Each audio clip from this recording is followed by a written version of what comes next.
मायावी सरोवर और कर्म का फल। यह कहानी एक प्राचीन नगर की है जो पहाड़ों और घने जंगलों से घिरा हुआ था। नगर के सभी लोग अपने अपने काम में व्यस्त रहते थे।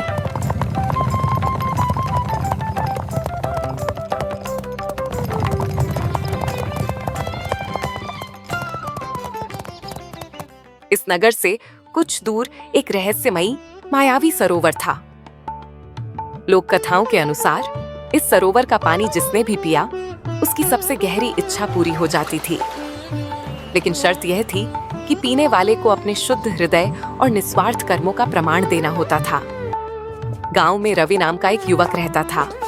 वह बहुत गरीब था, पर उसका मन लालच से भरा था। उसे हमेशा लगता था कि उसके पास दूसरों से कम है। मैं कितना गरीब हूँ और लोगों के पास कितना पैसा है, काश मेरे पास भी पैसा होता। रवि ने मायावी सरोवर की कहानी कई बार सुनी थी। उसे यकीन था कि अगर वह उस सरोवर का पानी पी ले तो उसकी सारी गरीबी दूर हो जाएगी और वह सबसे धनी व्यक्ति बन जाएगा। काश वो मायावी सरोवर मुझे मिल जाए तो उसका पानी पीकर मैं नगर का नहीं, इस राज्य का सबसे धनी इंसान बन जाऊंगा।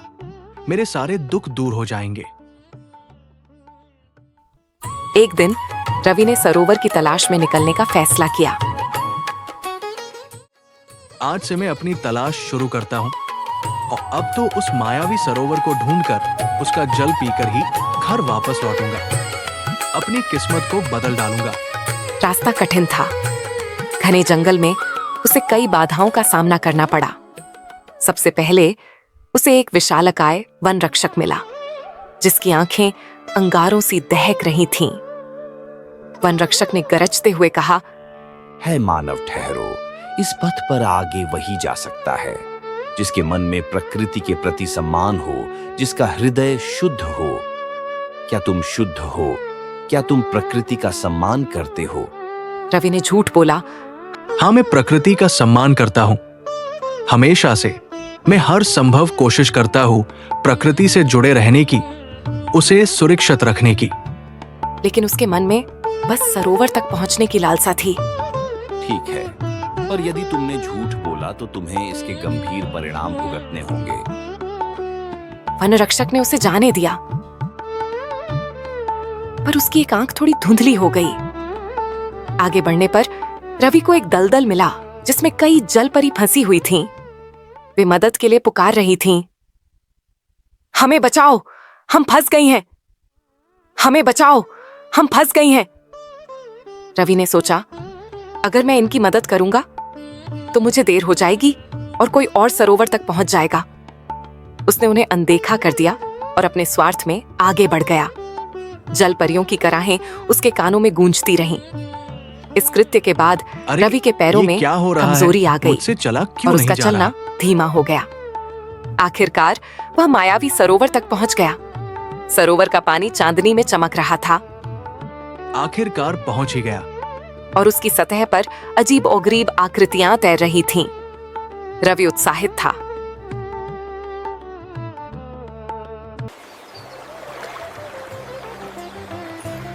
वाह, सब कुछ कितना सुंदर है। अब देरी करना ठीक नहीं है।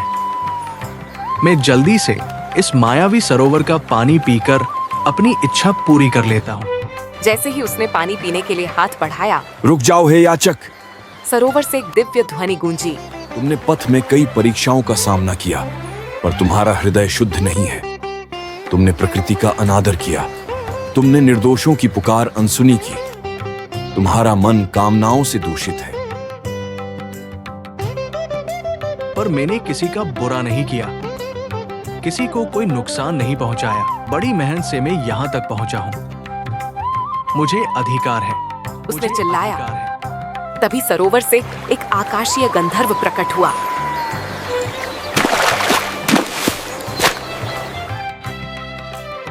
गंधर्व ने कहा, हे अज्ञानी, नुकसान केवल कर्म से नहीं होता, निष्कर्म से भी होता है। जब तुमने वन रक्षक से झूठ बोला, तुमने अपने ही सत्य का अनादर किया।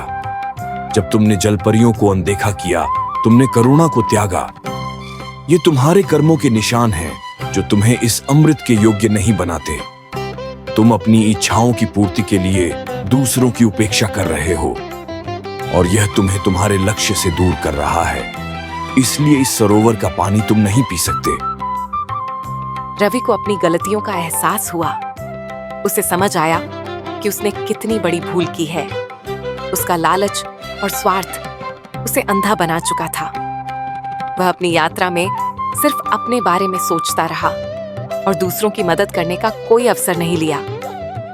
गंधर्व ने कहा, मायावी सरोवर केवल इच्छाएं पूरी नहीं करता, ये कर्मों का दर्पण भी है। तुम यहां से खाली हाथ जाओगे क्योंकि तुम्हारा हृदय शुद्ध नहीं हुआ है। जाओ और अपने कर्मों को सुधारो। जब तुम्हारा मन निस्वार्थ भाव से भर जाए, तब शायद तुम इस अमृत के पात्र बन सको। निराश और पश्चाताप से भरा रवि वापस चल पड़ा।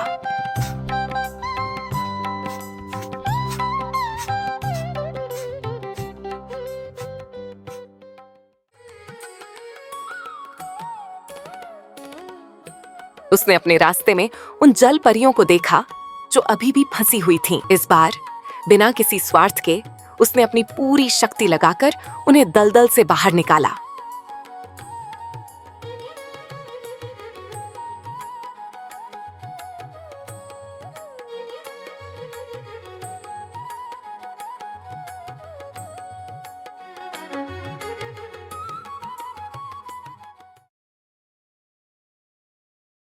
जलपरियों ने उसे धन्यवाद दिया और उसकी राह थोड़ी आसान हो गई।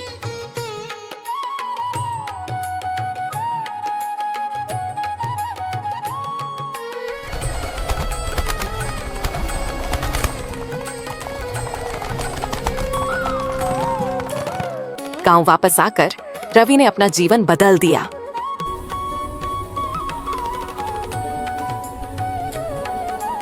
उसने दूसरों की मदद करना शुरू किया। उसने कभी किसी को ठगा नहीं और हमेशा ईमानदारी से काम किया। धीरे धीरे उसके मन की शांति लौट आई। उसे समझ आया कि असली धन बाहरी वस्तुओं में नहीं, बल्कि मन की संतुष्टि और अच्छे कर्मों में है। एक दिन जब वह बूढ़ा हो गया था, वह फिर से उस जंगल से गुजर रहा था। उसे अचानक मायावी सरोवर याद आया। उसने सोचा, आज देखता हूं क्या मैं योग्य हूं। वह सरोवर तक पहुंचा। इस बार सरोवर का पानी पहले से भी ज्यादा चमक रहा था। जैसे ही उसने हाथ बढ़ाया, हे पुण्यात्मा, सरोवर से फिर वही दिव्य ध्वनि आई। अब तुम्हारा हृदय शुद्ध है। तुमने निस्वार्थ भाव से जीवन जिया है। तुम्हें अब किसी वरदान की आवश्यकता नहीं है, क्योंकि तुमने स्वयं को प्राप्त कर लिया है। रवि ने मुस्कुराते हुए पानी को छुआ।